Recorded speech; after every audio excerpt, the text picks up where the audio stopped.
Janvier 1945 marquait le début de la 6e année du conflit le plus sanglant et le plus destructeur de l'histoire humaine.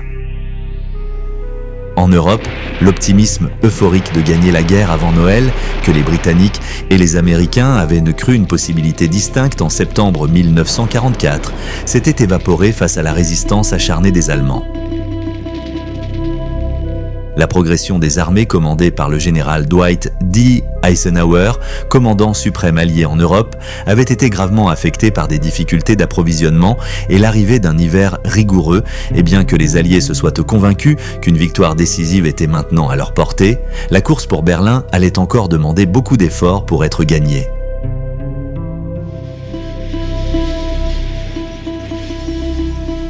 Alors que les troupes russes, britanniques et américaines se rapprochaient de toujours plus de la capitale allemande, les premiers mois de 1945 verraient certaines des batailles les plus brutales de la Seconde Guerre mondiale, alors que la lutte contre les puissances de l'Axe s'intensifiait. C'était également vrai dans le Pacifique, où la lutte pour vaincre l'armée impériale japonaise se poursuivait. Les forces alliées se préparaient à une attaque sur le Japon continental et à l'échelle mondiale, il y avait un sentiment croissant d'espoir que la guerre serait bientôt terminée.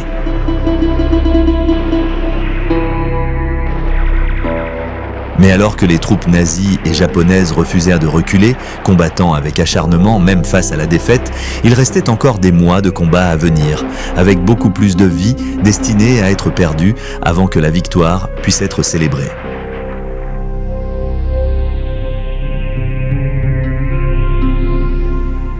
De plus, alors que les pensées se tournaient vers la reconstruction de l'Europe dans l'après-guerre, les fissures commençaient vraiment à apparaître entre les trois grandes puissances alliées, les principes démocratiques de l'Amérique et de la Grande-Bretagne étant en contradiction directe avec la Russie et le régime communiste brutal de Joseph Staline.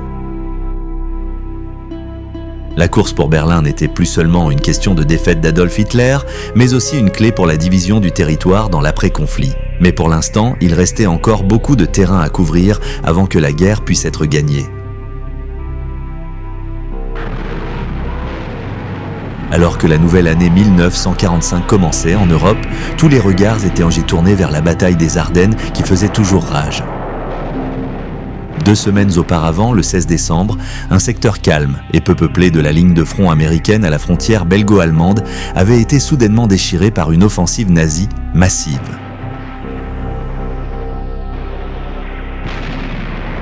Les collines et les bois des Ardennes, théâtre de la grande offensive de Blitzkrieg de l'Allemagne en mai 1940, résonnaient à nouveau du bruit de l'artillerie et du grincement des chenilles de Panzer, alors que le dernier pari désespéré d'Adolf Hitler à l'ouest commençait.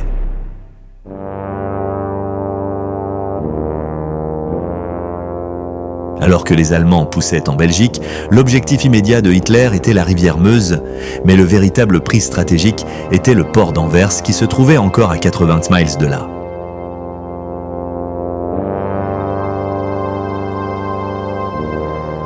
La perte de ce centre d'approvisionnement vital aurait signifié une catastrophe pour les armées d'Eisenhower, mais il y avait aussi un aspect plus sinistre à la campagne, alors que Hitler visait à encercler les troupes américaines et à les détruire.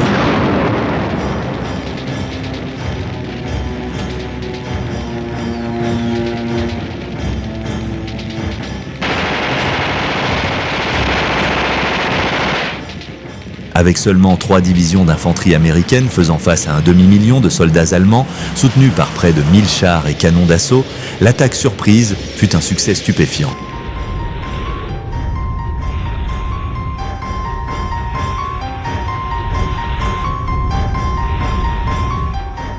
Malgré la résistance acharnée des troupes américaines à l'assaut nazi, après 7 jours de combat, l'opération Watch on the Rhine a littéralement créé une saillie dans la ligne de front américaine qui était large de 50 miles et profonde de 40 miles.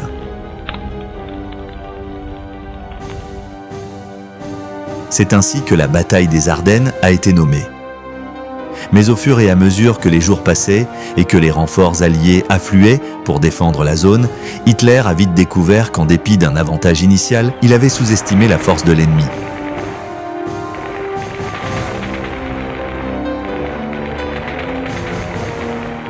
Avant longtemps, Les commandants des 5e et 6e armées, SS Panzer, ont réalisé que leurs troupes n'étaient tout simplement pas assez fortes pour atteindre Anvers ou même la Meuse. Avec le carburant qui s'épuisait et les bombardiers alliés qui pilonnaient leur route d'approvisionnement, l'avance de la 6e armée SS Panzer a été stoppée. Et le jour de Noël, l'offensive dans les Ardennes avait perdu de sa vigueur.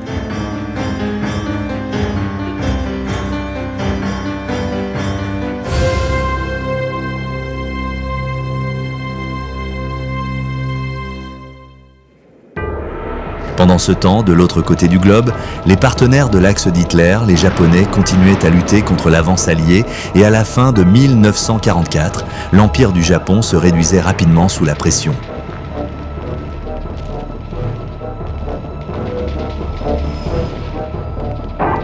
En Birmanie du Nord, une armée britannique impériale dirigée par le général Bill Slim, soutenue par la puissance aérienne américaine, avait lancé une offensive pour reprendre tout le pays. Et plus à l'est, de puissantes forces amphibies américaines basées dans les îles Mariannes et en Nouvelle-Guinée avaient envahi Leyte dans la chaîne d'îles Philippines, longue de 1000 miles. La marine américaine avait aussi quelques comptes à régler, et lors de la bataille du golfe de Leyte qui a suivi, ils ont réussi à anéantir la majeure partie de la marine japonaise, y compris tous ses porte-avions restants. Pour la satisfaction des commandants américains, la victoire a vu l'attaque sur Pearl Harbor enfin vengée. En novembre 1944, le Japon continental commençait également à ressentir la colère des Américains de première main. Depuis des aérodromes dans les îles Mariannes, à 1400 miles de là, d'énormes bombardiers B-29 Super Fortress à longue portée ont lancé leur premier raid sur Tokyo et d'autres villes japonaises.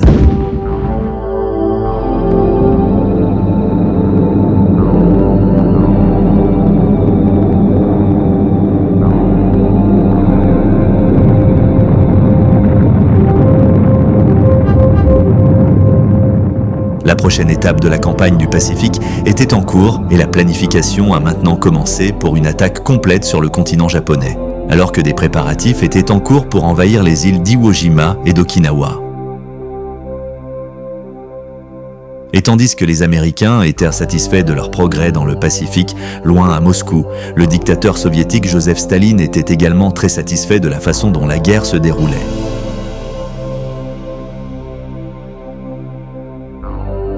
Alors que les Britanniques et les Américains luttaient pour contenir les panzers d'Hitler dans les Ardennes, l'armée rouge était occupée à renforcer ses réserves pour une nouvelle offensive massive en Pologne centrale.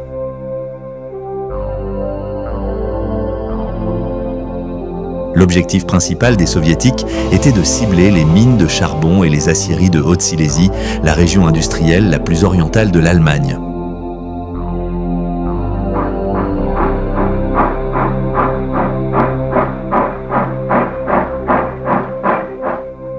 Cependant, sentant la victoire finale dans l'air, Staline avait ses vues sur Berlin. Et la façon dont les choses se passaient, l'armée rouge y arriverait des mois avant les Britanniques et les Américains.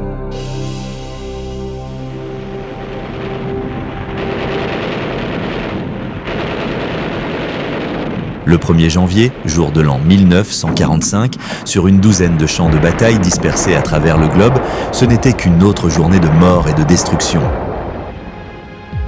En Europe de l'Ouest, la bataille se poursuivait dans les Ardennes. La tentative nazie pour Anvers dans le nord avait échoué lamentablement, mais la 5e armée Panzer, qui avait déferlé à travers les Ardennes centrales, continuait à se battre pour le contrôle de Bastogne. C'était l'une des rares villes belges où le réseau routier des Ardennes convergeait, et si elle était capturée, cela ouvrirait la voie vers la Meuse.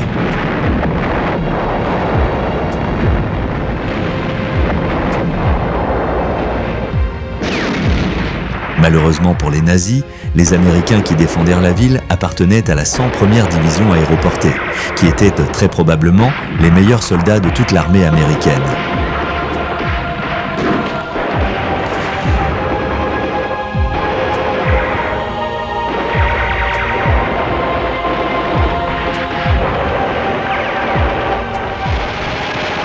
À la fin décembre, ils avaient été rejoints par 3 divisions de la 3e armée américaine envoyées par le lieutenant-général George Blood and Guts Patton.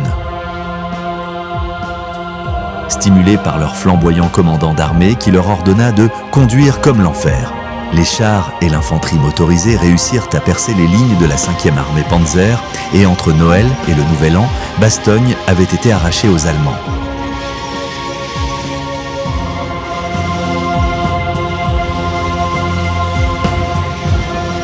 Cependant, la bataille des Ardennes était loin d'être terminée car les batailles les plus sanglantes de la guerre d'hiver dans les Ardennes étaient encore à venir. Refusant d'abandonner le combat en janvier 1945, la 5e armée Panzer lança de nouvelles attaques sur les forces américaines, désormais fortes de 6 divisions.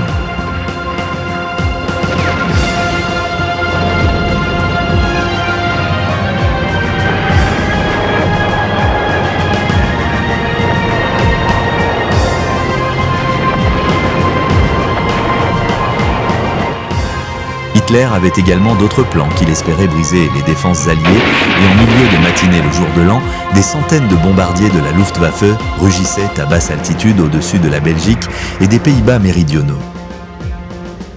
La contribution du chef de la Luftwaffe, Hermann Göring, à l'offensive terrestre dans les Ardennes, l'opération Baspleit, était enfin en cours.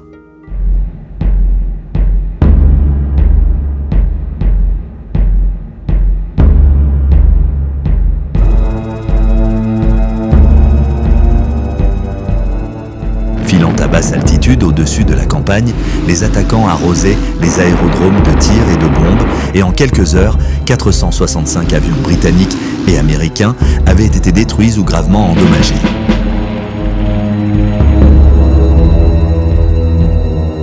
Cependant, le coût pour les aviateurs de Göring avait été extrêmement élevé. 277 avions allemands avaient été abattus, et alors que les forces aériennes alliées pouvaient facilement remplacer les avions qu'elles avaient perdus, la Luftwaffe trouverait pratiquement impossible de remplacer ses pilotes de chasse morts.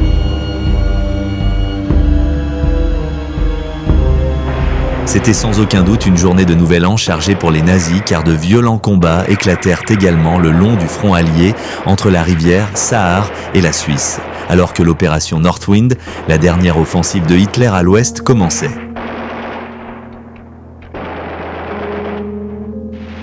Prévu pour exploiter les difficultés rencontrées par Eisenhower dans les Ardennes, les troupes de 2 groupes d'armées allemandes se sont jetées sur des positions tenues par des troupes américaines et françaises sur un front de 70 miles en Alsace-Lorraine.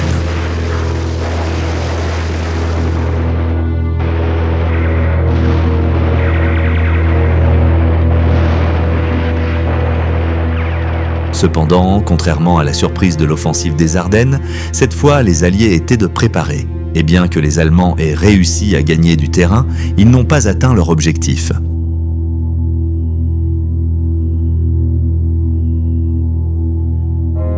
Ayant échoué à détourner les troupes alliées des Ardennes vers le front plus au sud, en Alsace-Lorraine, d'ici le 6 janvier, les Allemands avaient abandonné tout espoir de capturer Bastogne, ce qui donna à Eisenhower l'occasion de rassembler ses forces sur les 2 flancs de la Bosse.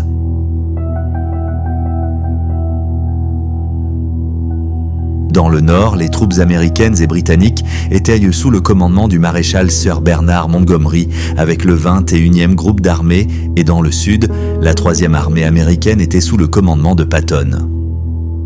Ordre fut donné par Eisenhower de lancer une attaque convergente sur les Allemands dans la Bosse. Leur objectif immédiat était la ville carrefour de Houffalize.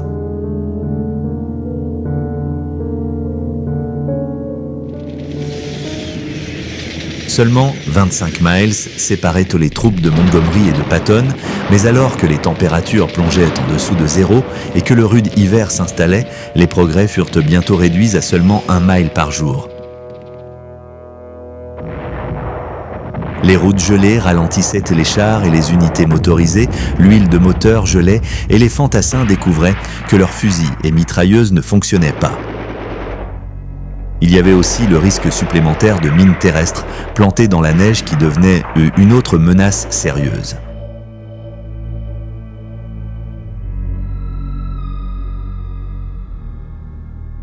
Alors que l'infanterie alliée n'était pas habituée à avancer à travers des congères profondes et des routes gelées, les Allemands avaient eux déjà connu des conditions météorologiques hivernales extrêmes en Russie et étaient beaucoup mieux préparés pour les conditions glaciales. Même ainsi, malgré les problèmes que le temps hivernal posait pour les Alliés, même Hitler a vite réalisé que la partie dans les Ardennes était terminée. Le 8 janvier, il donna à ses commandants de première ligne la permission d'abandonner la Bosse à l'ouest de Houffalize. Et 7 divisions de Panzer gravement endommagées se retirèrent à travers la ville alors que l'artillerie alliée pilonnait leur ligne de retraite.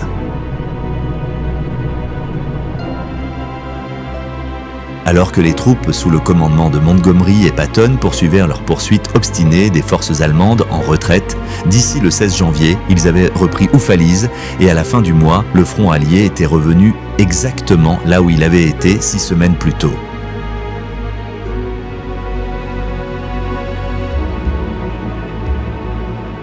Le pari de Hitler dans les Ardennes avait échoué et la veille sur le Rhin avait entraîné une perte de vie dévastatrice des deux côtés. Les Allemands avaient subi 91 000 pertes et bien que les Alliés aient remporté l'offensive, ils n'avaient guère mieux réussi. Parmi les forces américaines, les pertes étaient choquantes, atteignant 89 000, dont 19 000 étaient des décès.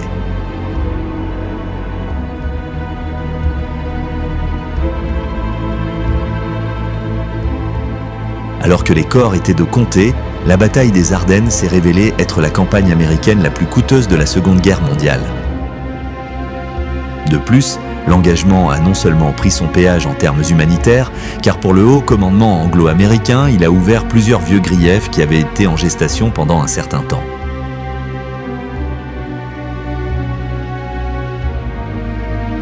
Juste 4 jours après le début de l'offensive des Ardennes, en 1944, Eisenhower avait ordonné à Montgomery de prendre temporairement le commandement de toutes les forces britanniques et américaines sur le côté nord de la Bosse.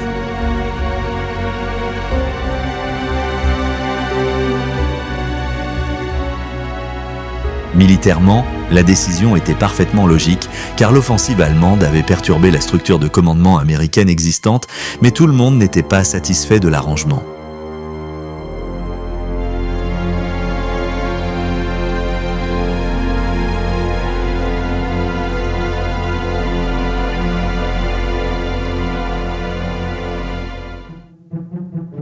Le général américain Omar Bradley, qui était réputé pour bien s'entendre avec tout le monde, détestait intensément Montgomery, ayant eu des difficultés à travailler avec lui par le passé, protesta vigoureusement. Et bien que Montgomery ait rapidement apporté la stabilité au côté nord de la Bosse, son attitude autocentrée a contrarié et agacé les Américains. Après avoir dit aux généraux américains que leur stratégie de front large était à blâmer pour la crise actuelle, il a continué à les exaspérer encore plus lors d'une conférence de presse le 7 janvier en donnant l'impression qu'il les avait seuls sauvés du désastre.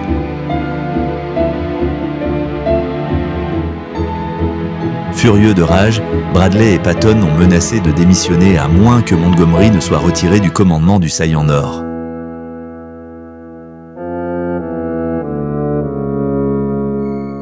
Pour maintenir la paix, Montgomery s'est finalement excusé pour ses remarques maladroites, ce qui a sécurisé sa position, mais le mauvais sentiment a persisté alors que l'accent se déplaçait vers la direction stratégique de la campagne.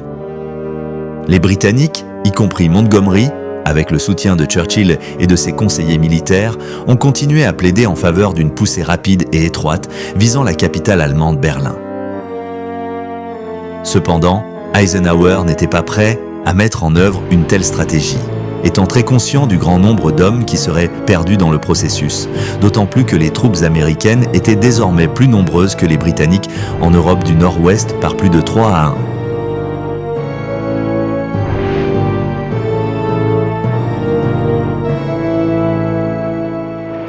Pendant ce temps, dans le camp soviétique, Joseph Staline avait son propre agenda.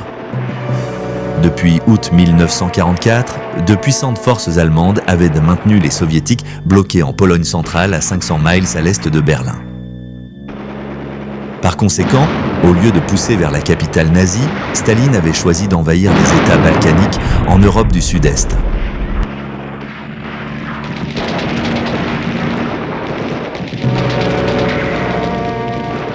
Balayant les forces allemandes moins puissantes, les troupes soviétiques ont déferlé en Hongrie, en Roumanie et en Bulgarie, envahissant les champs pétrolifères de Ploesti-Vito pour l'économie de guerre nazie et déclenchant l'effondrement des régimes pro-nazis à Bucarest et Sofia.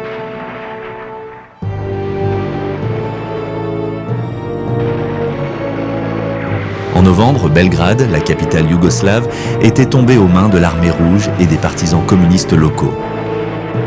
Mais le mois suivant, les forces soviétiques, avançant à travers les plaines hongroises, ont été empêchées de prendre la capitale Budapest alors que l'armée hongroise, soutenue par de forts renforts allemands, ont riposté avec fureur.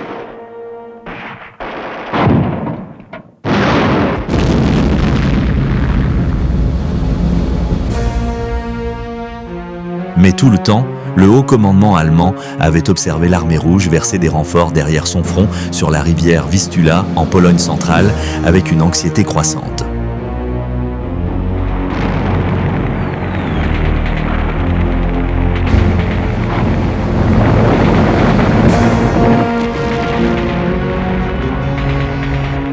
Le groupe d'armée A, les soldats allemands responsables de la défense de ce secteur, ne pouvaient rassembler que 400 000 hommes et un peu plus de 1000 chars. C'était une situation désespérée et fin décembre, le chef d'état-major de l'armée, le colonel général Heinz Guderian, a supplié Hitler d'arrêter l'offensive des Ardennes et d'envoyer plus de renforts sur le front de l'Est.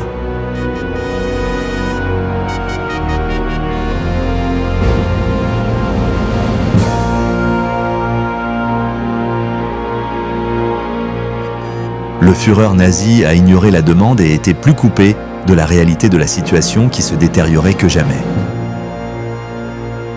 Lorsqu'au début de la nouvelle année, il a reçu un rapport des services de renseignement militaires allemands identifiant pas moins de 225 divisions d'infanterie et 22 corps blindés dans l'ordre de bataille de l'armée rouge sur le front de l'Est, il s'est exclamé « Qui est responsable de la production de toutes ces absurdités ? Qui qu'il soit, il devrait être envoyé dans un asile de fous. »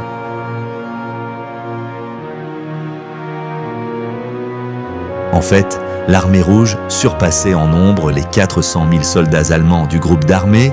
A par 5 à 1 et le 12 janvier, l'offensive soviétique tant attendue a commencé.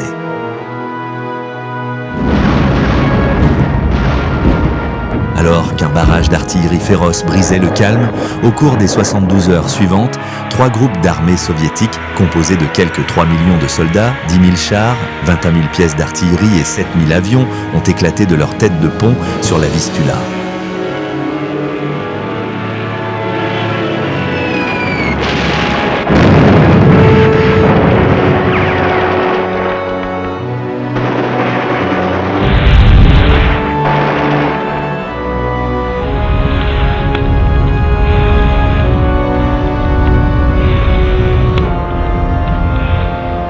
Leur objectif principal était le bassin houillé et les aciéries de Haute-Silésie, la seule zone industrielle allemande qui avait largement échappé aux bombardements alliés. Mais Staline et ses conseillers militaires les plus proches avaient également un prix beaucoup plus grand en tête. Ils étaient redéterminés à arriver à Berlin avant les Britanniques et les Américains.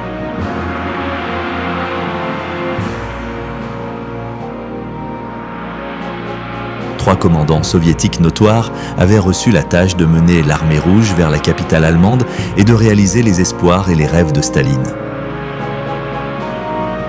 Le maréchal Konev, le maréchal Rokossovski et le commandant de champ de bataille le plus célèbre de l'armée soviétique, le maréchal Zhukov.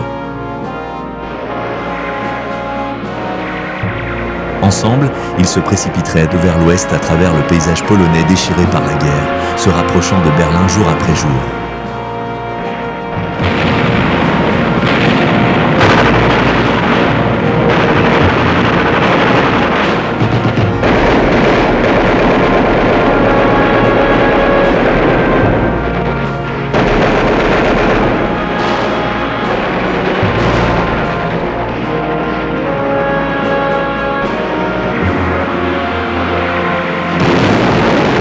Le 17 janvier, la capitale polonaise en ruine, Varsovie, avait été saisie par les nazis.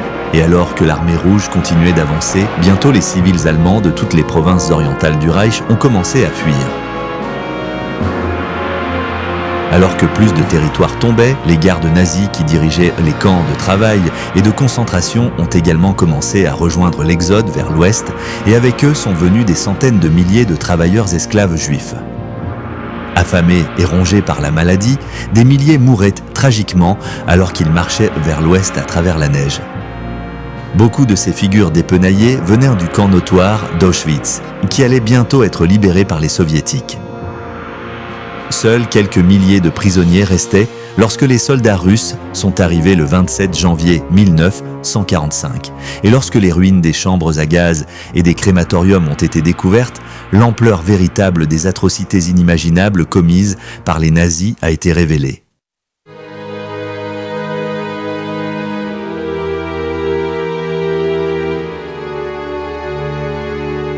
Au moins 1,5 million de personnes étaient mortes à Auschwitz, et pour ceux qui libérèrent le camp, c'était sans aucun doute une expérience troublante et dérangeante de marcher dans ces murs.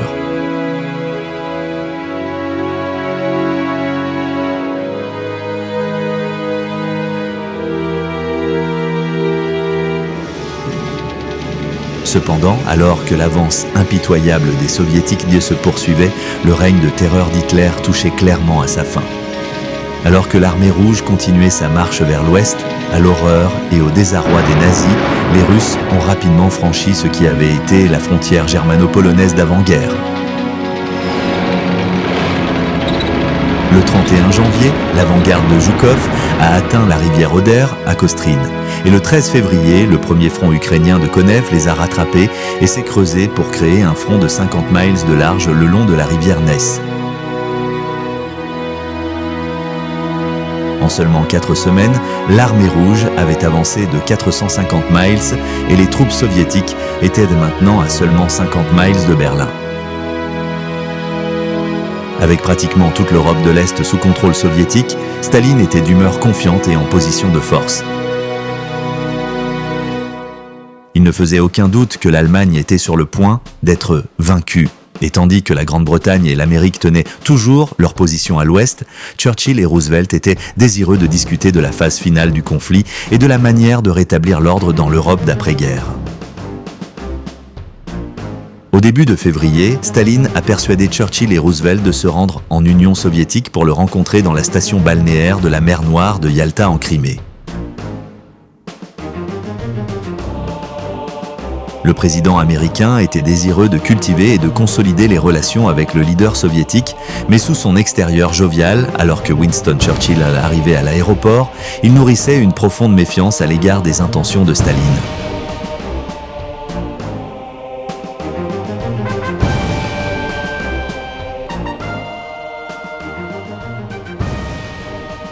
Néanmoins, des accords devaient être conclus et, mettant de côté les opinions personnelles, le 4 février, les trois grands et leurs principaux conseillers militaires et diplomatiques se sont assis à la table pour un intense tour de négociations qui durerait 8 jours complets.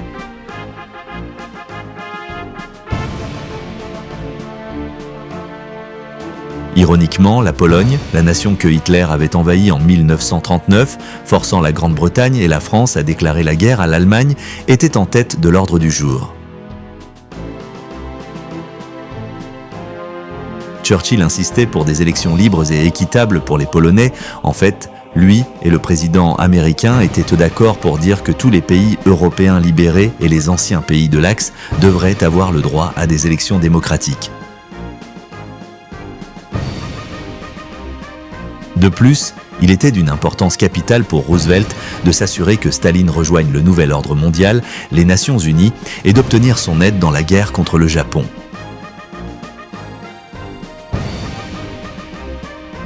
Le dirigeant soviétique a accepté de participer à la guerre contre le Japon impérial 3 mois après la défaite de l'Allemagne et a également accepté de rejoindre les Nations Unies. Cependant, il a demandé un prix élevé en retour pour son aide dans la guerre du Pacifique. Pour commencer, Staline voulait la reconnaissance des intérêts soviétiques en Mongolie et en Mandchourie, qui faisaient nominalement partie de la Chine. Il voulait également avoir accès à Port Arthur en Corée et posséder les îles Kouril, alors occupées par les Japonais. Les chefs militaires de Roosevelt avaient de nombreuses réserves quant à l'acceptation de telles demandes, mais malgré tout, leur président a accepté chaque demande.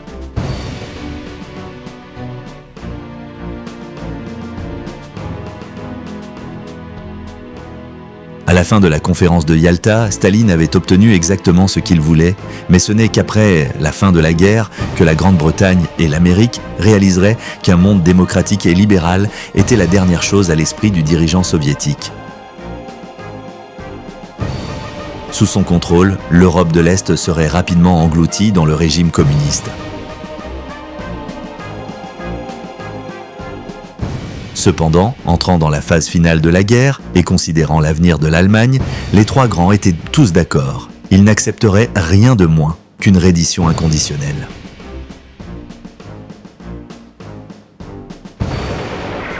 Avec l'armée rouge prête à attaquer Berlin depuis l'Est, Staline a demandé que les Britanniques et les Américains fournissent une aide pratique à ses troupes. De lourds bombardements alliés sur les centres ferroviaires de l'Est de l'Allemagne interrompraient l'arrivée des renforts nazis sur le front pour faire face aux groupes d'armées de Zhukov et Konev. Comme des milliers de bombardiers étaient disponibles pour le service en première ligne en Angleterre et en Italie, c'était une demande que les Britanniques et les Américains pouvaient facilement satisfaire. Et comme les équipes militaires présentes à Yalta ont accepté la demande soviétique d'assistance, une cible se démarquait sur les cartes des chefs de bombardiers alliés. C'était la ville allemande de Dresde, célèbre pour ses nombreuses splendeurs architecturales, dont plusieurs palais magnifiques, et était très admirée comme le joyau baroque sur l'Elbe. Mais en plus d'être renommée pour sa beauté, Dresde était aussi un centre industriel, produisant de nombreuses marchandises pour l'effort de guerre allemand, avec l'avantage d'un important centre ferroviaire régional. Jusqu'à présent, elle avait échappé aux bombardements alliés en raison de sa distance des bases de la RAF, mais peu de temps après la conférence de Yalta, tout cela allait changer. Au cours des 13 et 14 février, 700 bombardiers lourds de la RAF ont décollé et ont bientôt envahi la ville. Avant longtemps, des milliers d'incendiaires et de bombes à haute explosion étaient largués sur les rues et les avenues élégantes de Dresde, et un terrible incendie a pris le dessus.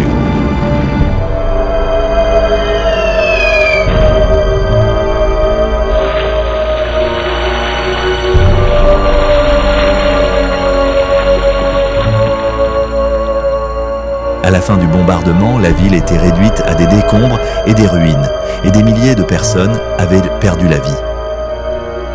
Selon les chiffres officiels, entre 21 000 et 35 000 personnes avaient été tuées, mais le chemin de fer que le raid visait à paralyser était resté intact. Cependant, la destruction de Dresde a eu peu d'effet sur l'issue de la guerre et le grand nombre de morts a offert au chef de la propagande nazie, Joseph Goebbels, une occasion unique d'embarrasser le commandement des bombardiers de la RAF et son chef, le maréchal de l'air, Sir Arthur Harris. Alors que la nouvelle de la perte des magnifiques palais et de la cathédrale de la ville, ainsi que des rumeurs de 200 000 morts, toutes habilement exagérées par Goebbels, circulaient dans les journaux suédois et suisses neutres, le ministère britannique des Affaires étrangères s'est montré convenablement alarmé. Mais les dévastations causées par les raids de bombardement alliés ne se limitaient pas à l'Europe, car loin dans le Pacifique, le major général américain Curtis LeMay coordonnait des attaques sur le Japon impérial qui s'avéreraient tout aussi horrifiantes que l'attaque sur Dresde.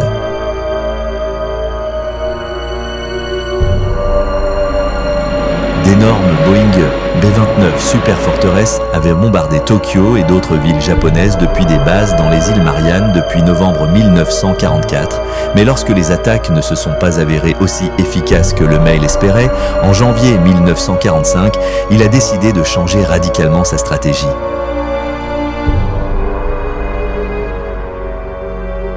La majorité des habitants des villes et des villages du Japon vivaient dans des maisons en bois et en papier. LeMay a donc réalisé que les incendiaires causeraient la plus grande dévastation possible.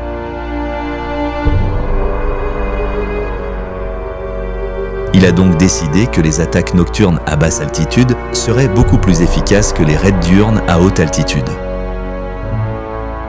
Le 24 février, 11 jours après l'annihilation de Dresde, les Américains ont lancé leur premier raid nocturne sur Tokyo avec 170 B-29 transportant uniquement des incendiaires dans leurs soutes à bombes. Les incendies qui en ont résulté ont détruit 1 km² de la ville, et ce raid n'était que le début.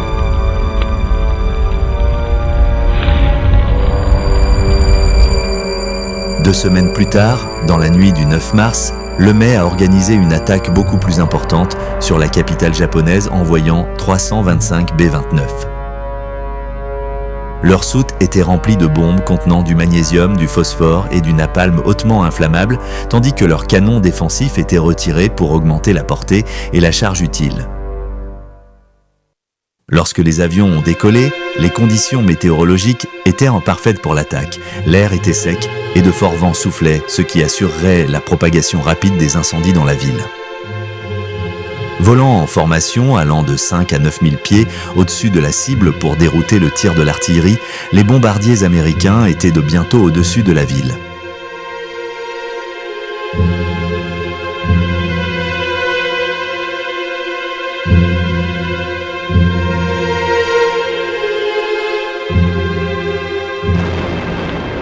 Le ciel s'est rapidement illuminé alors que près de 1700 tonnes d'incendiaires étaient larguées en 3 heures. Alors que des vents violents attisaient les flammes, le feu a commencé à se frayer rapidement un chemin à travers les rues bordées de cabanes en bois.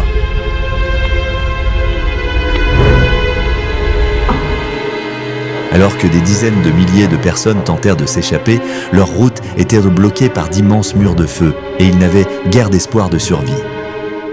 16 km² de la ville ont été consumés par les flammes et à l'aube, les corps, réduits en cendres, se dispersaient comme du sable. Plus de 100 000 âmes avaient péri dans les flammes. C'était le raid aérien le plus meurtrier de toute la Seconde Guerre mondiale et n'avait coûté au commandement des bombardiers américains que 14 B-29.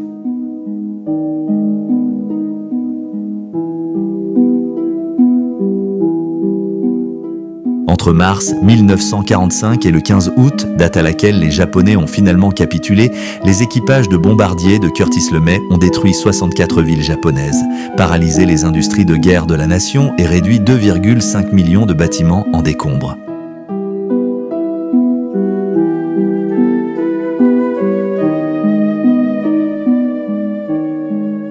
Les Japonais estiment le nombre de morts civils à plus d'1 million de personnes. 7 décennies plus tard, la controverse suscitée par les raids incendiaires sur Dresde et Tokyo hante toujours le monde. Néanmoins, à l'époque, des partisans du bombardement de zone comme le maréchal de l'air Bomber Harris et le major général LeMay justifièrent la tactique en affirmant qu'elle avait contribué à gagner la guerre.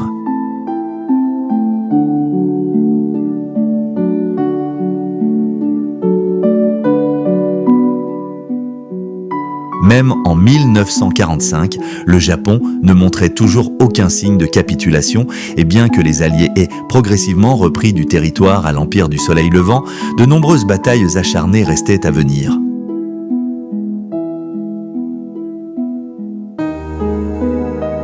Alors que les troupes américaines continuaient à se battre pour reprendre les terres qu'elles avaient perdues face à l'Empire japonais au début de la guerre du Pacifique, en janvier 1945, le général Douglas MacArthur préparait l'étape suivante de la reconquête des Philippines. Avec Leyte et Mindoro sécurisées, l'étape suivante de la campagne pour venger la défaite américaine de 1942 était l'invasion de Luzon, la plus grande île de l'archipel des Philippines. Le 9 janvier, 175 000 soldats américains appartenant à la 6e armée du lieutenant-général Walter Kruger ont débarqué sur la rive sud du golfe de Lingayen à Luzon.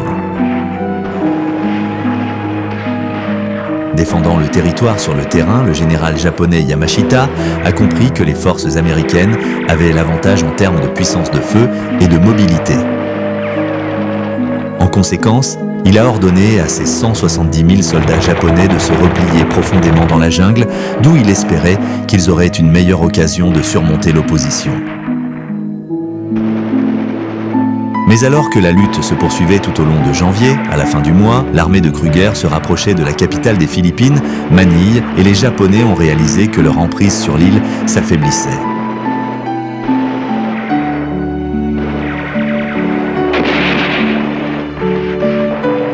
Pendant ce temps, des débarquements secondaires de forces amphibies américaines et de parachutistes sont venus soutenir l'armée de Kruger. Et le 3 février, les premières troupes américaines ont atteint Manille.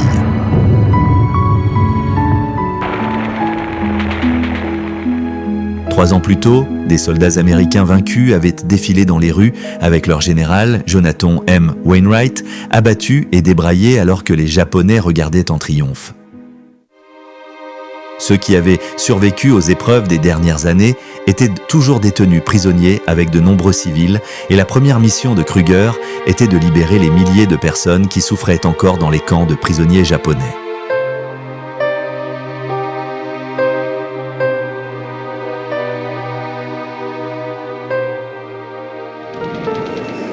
Alors que les 1e et 8e divisions de cavalerie américaines et les guérilleros philippins avancèrent dans la banlieue nord de la ville, 6000 civils, philippins, américains et citoyens du Commonwealth britannique, ont été découverts internés à l'université de Santo Tomas ainsi que 1000 prisonniers de guerre américains à la prison de Bilibid. Pendant ce temps, 2 raids de commando organisés par les forces spéciales américaines ont libéré des centaines de captifs affamés et malades dans les camps de Cabanatuan et Los Banos.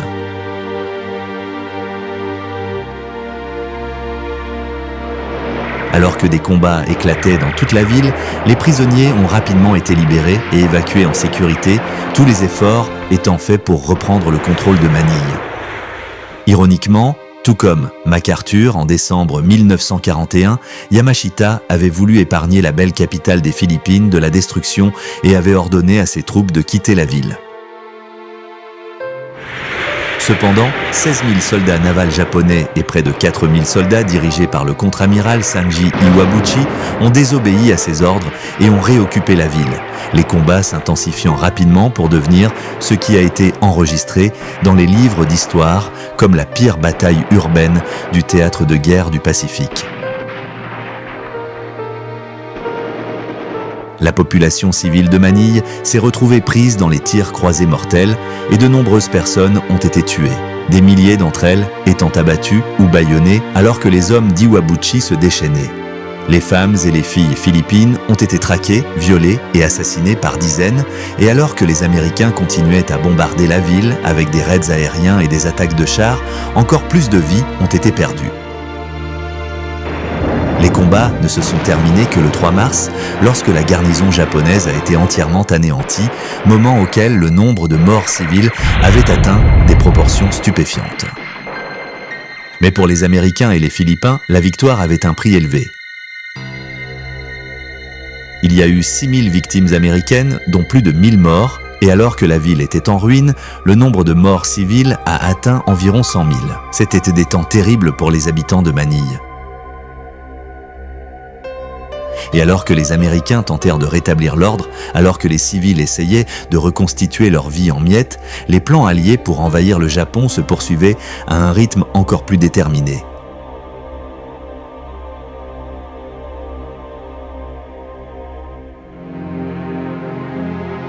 En fait, alors que la bataille de Manille faisait rage, une énorme force d'invasion amphibie américaine composée de porte-avions, de cuirassés, de croiseurs et de destroyers de la 5e flotte américaine se dirigeait vers l'île d'Iwo Jima, à 800 miles au sud du Japon continental.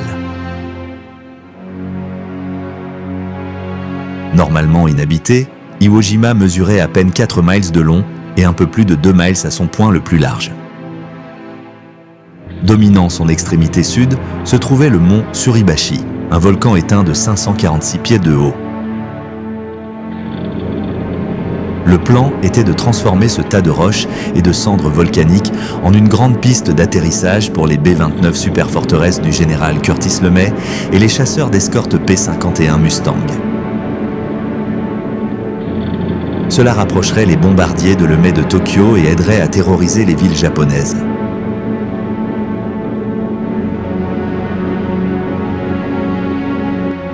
L'attaque sur Iwo Jima a commencé par 10 semaines de bombardements intensifs et 3 jours de bombardements navals pour détruire les défenses japonaises. Puis à 2h du matin le 19 février, l'opération Detachment, l'invasion d'Iwo Jima, a commencé.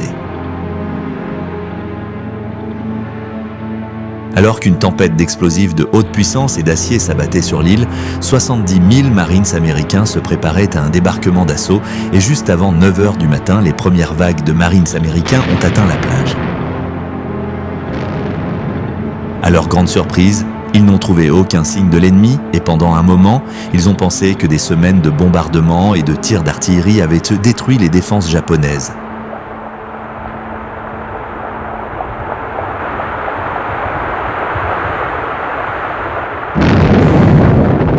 Cependant, la réalité de la situation était tout à fait le contraire et le bombardement américain massif avait laissé la garnison de 23 000 hommes d'Iwo Jima pratiquement indemne, cachés dans un vaste complexe de tunnels, de bunkers, de fosses à armes et d'emplacements de canons.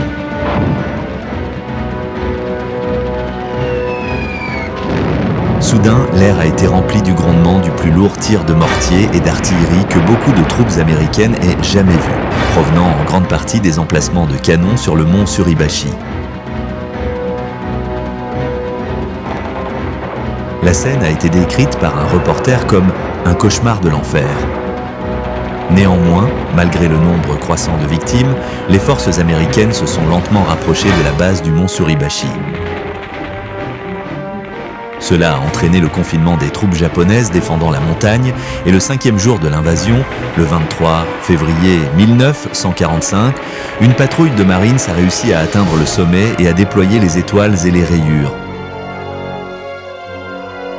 Peu de temps après, 5 Marines américains et un médecin de la marine américaine ont hissé un deuxième drapeau américain beaucoup plus grand sur le mont Suribachi. Et la photographie dramatique prise de l'événement a rapidement fait le tour du monde.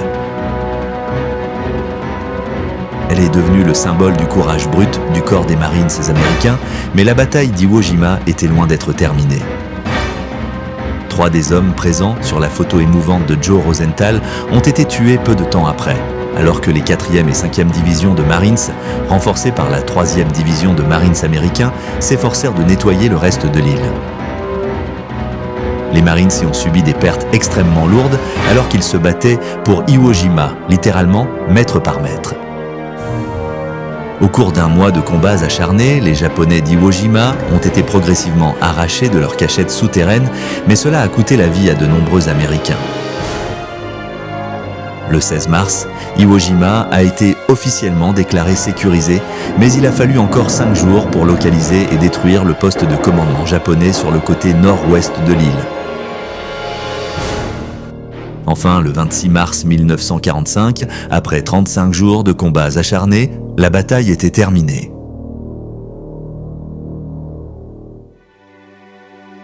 De la garnison japonaise de 23 000 hommes de l'île, à peine 1000 avaient survécu en tant que prisonniers de guerre. Bien que les Alliés aient maintenant une base plus proche du Japon, d'où Curtis LeMay pouvait lancer son bombardement de terreur, les combats sur Iwo Jima étaient un avant-goût sinistre de l'épreuve qui attendait les marins, les soldats et les Marines affectés à la prochaine grande opération américaine dans le Pacifique. Dans la bataille contre le Japon, il s'agissait de l'invasion d'Okinawa, et tandis que les Marines se préparaient à une autre bataille, dans le nord-ouest de l'Europe, les armées alliées commandées par le général Dwight D. Eisenhower étaient prêtes pour la fin du jeu. Leur objectif était d'éliminer toutes les forces allemandes à l'ouest du Rhin, et ce faisant, de préparer le terrain pour l'offensive finale dans le cœur de l'Allemagne nazie.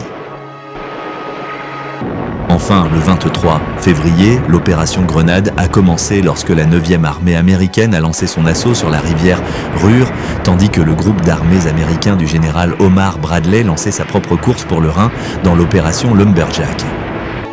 Le 7 mars, des soldats de la 9e division blindée américaine ont saisi le pont Ludendorff à Remagen avant que ces défenseurs allemands, stupéfaits, n'aient eu le temps de mettre correctement les charges de démolition.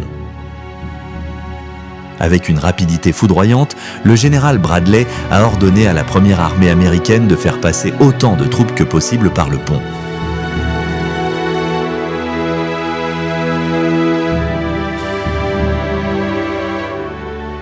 Le général Patton était également actif, et le 21 mars, sous son commandement, la 3e armée américaine avait encerclé les divisions allemandes dans son secteur. 24 heures plus tard, les hommes de Patton avaient traversé le Rhin entre Mayence et Mannheim et leur tête de pont était sécurisée.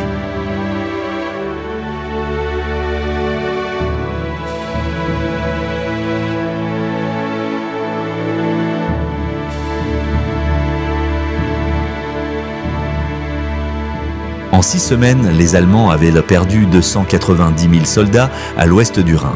Avec les Alliés de l'autre côté du dernier obstacle naturel majeur à l'ouest, les nazis ne pouvaient de guère empêcher les Britanniques et les Américains de progresser jusqu'à Berlin.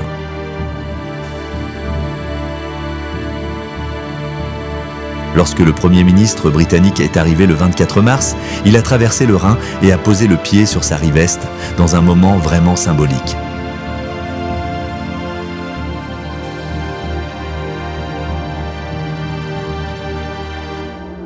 Churchill était maintenant impatient de se diriger vers Berlin, mais avec tant de militaires alliés déjà perdus dans des batailles amères, le 28 mars 1945, Eisenhower a pris une action décisive pour commencer la dernière étape de la campagne pour le nord-ouest de l'Europe. Au grand désarroi de Churchill, Eisenhower, qui avait l'intention de minimiser les pertes alliées, a déclaré que Berlin n'était plus un objectif militaire majeur, laissant la tâche de sécuriser la dernière forteresse d'Hitler aux Russes.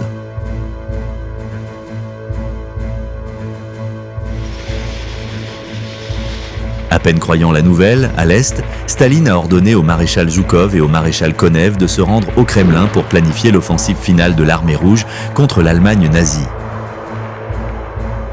Bientôt, les Soviétiques commencèrent leur avance et en seulement 2 mois, la guerre européenne serait terminée, mais pour l'instant, le compte à rebours final pour Berlin venait de commencer et la bataille la plus importante de toutes était sur le point de se jouer.